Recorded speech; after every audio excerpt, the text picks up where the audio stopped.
kayo, magpaganda kayo, mag-makeup kayo, maging parte kayo ng programa. Yung 5 to 6:30, sama nyo mga apo nyo, anak nyo, o manood na tayo ng Wawin Tutuktuin.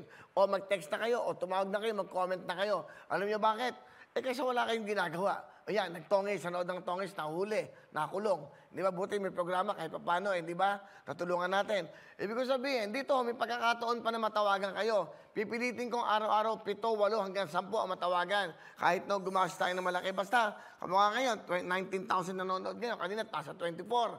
So, tatawag ka. Pero ano pa ba yung pag-usapan? Okay na? Isang tawag. Ay, gusto ko lang umbatiin ng happy viewing. Lagi nanonood sa atin.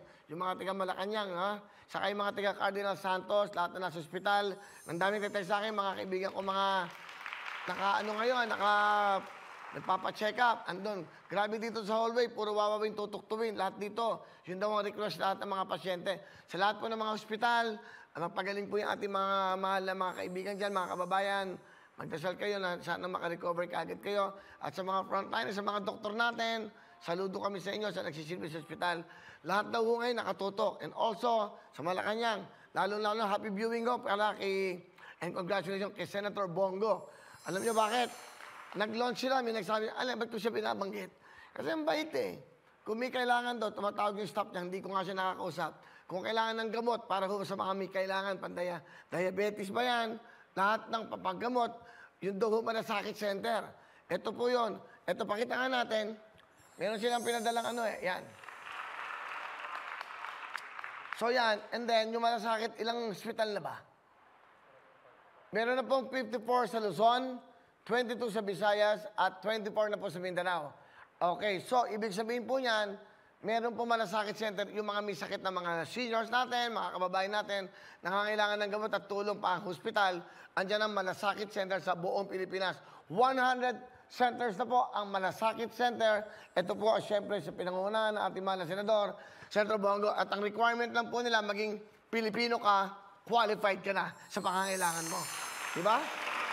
Di, asa pa yung mga ni Senator Bongo? Yung picture niya. Yung picture niya, yan. Nung nag-launch siya ng pang 100. Ha? Ayun ba yan? Ayan. Malasakit Center. Saan ito? Muntinlupa ito, bago. So, yung Malasakit Center, Research Institute for Tropical Medicine. Ang pinibigyan nila mga gamot, no? Sana maimbita ko si Senator Bongo, papaalam natin kay Atty. Goso. Para, kasi kamukha si bukas, Secretary Mark Villar.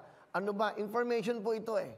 Malaking bagay ito. Actually, si Miss Annette Goso na isa sa mga talagang kumausap sa akin regarding this. Kasi para makahingi tayo ng gamot, yung mga pampa-hospital. Kaya, Senator Bongo, you're doing very well at magandang ginagawa mo sa ating mga kabayan, lalong-lalo na sa mahirap.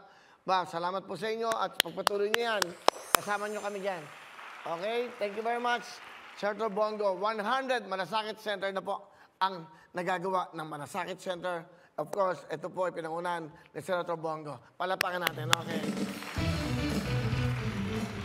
Sana nanonood sila, di ba? Sana nanonood sila. Sayang yung bati ko. Nanonood sana. Senator, panoodin mo naman kami. Mukhang busy sila eh. Di ba? Hello mga kapuso! Ako po si Ipon. Minabati ko unang-una dyan mga kaipo natin, mga kaskwami ko dyan. Nagustuhan nyo ba ang video na to? Marami pa kaming inanda para sa inyo. Mag-subscribe lang sa Wawawin YouTube channel. Tsaka, don't forget to hit the, the bell button para lagi kang updated. Yun lang!